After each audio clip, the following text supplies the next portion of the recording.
take this road and turn it into some water and maybe add a little fire and shark.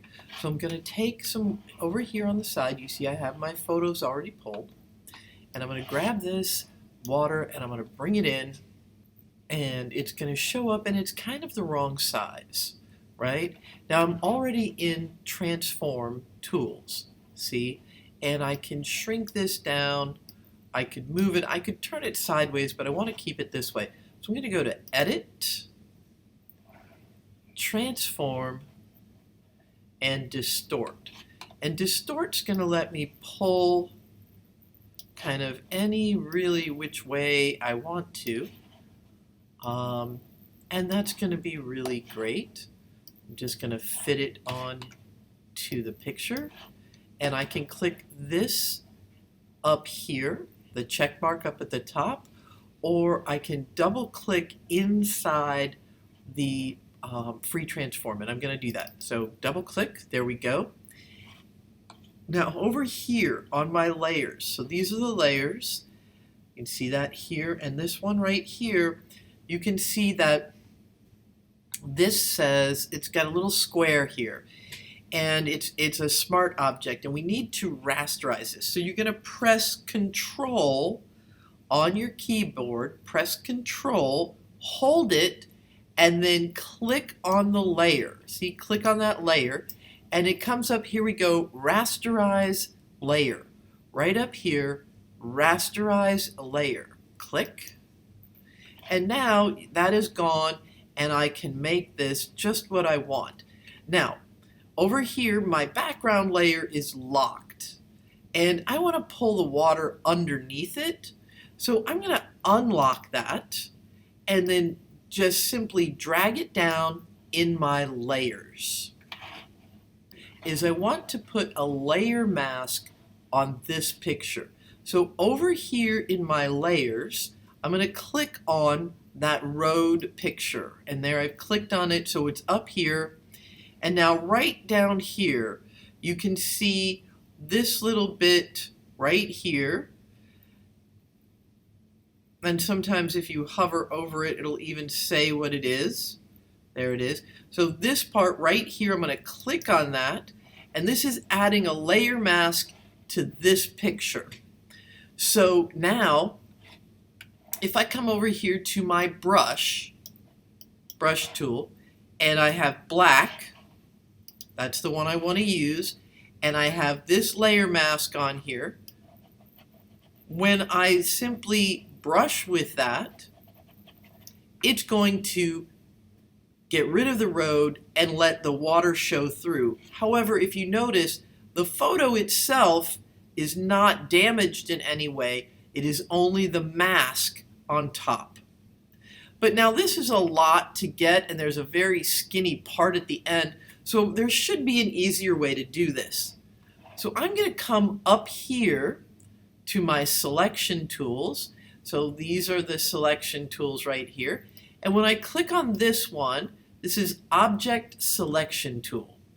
And I'm going to click on that, and I'm going to just drag across and hopefully get all of that road selected. And there we go, and it's got most of it, but you can see I've got a little bit over here that doesn't have that nice straight line. So I'm going to come up to Select and Mask and click on that, and you see everything that's highlighted, that's selected, is showing. However, so is my water in the background. So I'm going to turn off that layer so it doesn't mess with us. So Select and Mask right there, and then I'm going to come up here to my minus right here, and I'm going to just, oops, I'm on the plus, wrong one. Click minus and just erase, just brush that towards the middle part and kind of get rid of that extra. There we go. And now I've got it selected the way I want. I'm going to come over here and say OK, right there. So now you can see there is a selection made on the road. And if I come up here and I go Edit, Fill, right here, Edit, Fill, and click that, and then I have many things I can fill it with, but you can see there's black right here. That's what I want to use, and I'm going to say OK, and there's my water. All right, let's add a few other things. So this over here, this is a PNG. You can see the end on it, and it is a PNG of some fire. And notice that it looks gray in the background. And that's because there really isn't anything there. If it was a JPEG, this would be white. But this is a PNG, and it's a transparent background. So when I drag this into my image, all I see is the fire. And that's kind of handy. You can use that for a lot of things. So I can just resize it any way that I like. And I'm just going to leave that on the water as just kind of a little fun piece to do. Now, let's bring in my shark. So I'm going to drag the shark in. And that is a pretty huge shark. So I'm going to size it down. I'm going to squish it a little bit, right? And I'm going to double click on that. And again, this is a smart object. And because I am going to mess with this one, I need to rasterize it. So I'm going to press my Control key again, right? And then click on that clip, on that layer rather, click on that layer and rasterize the layer. Right? And now that little box is gone and this is just all that's left, right? So I'm going to come over here and do my Smart tool, and I want to select the fish. So my Smart selection has selected the fish, and now when I come over here and add, and so I'm still highlighted on this layer, when I add my layer mask, it automatically deletes all the rest. It has just done that because I had a selection. Now, up here, right over here, this is my Move tool, right? See this one right here? So when I click on that top one, I can drag my shark anywhere I want. Ooh, the shark is looking at the fire. All right. If I wanted to put, by the way, the fire in front of the shark, I would lift that up. See, and now the fire is in front of the shark, right? So it just depends on where you want things. All right, but now I'm going to make some more sharks. So I'm going to move my shark up, but I'm going to leave him behind there a little bit. I'm going to press the Alt key, Alt Option. Do you see on the right by the shark's eye, we're on the Move tool.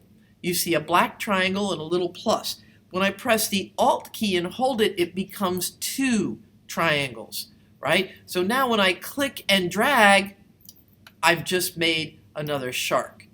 And I can continue to make as many sharks as I want every time I click and drag. All right, so that's a lot of sharks. But let's say we're done now. This is what I want. So I'm going to come up here, and because this has so many layers, I have to export it. Not just save it, but File, Export, and I can say Quick Export as a PNG, which will keep my layers, or Export as, and this gives me many options. And I'm going to go with JPEG. Now, as a JPEG, I can then send this anywhere. I could have it printed somewhere. I could do what I'd like. So I'm going to say JPEG and export down here. And it comes up with a box. I want to change the name because I want to keep my original picture. So I'm going to change this to Sharknado. Save.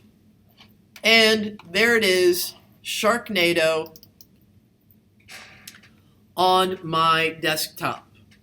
And that's all you have. And then you just turn in that JPEG.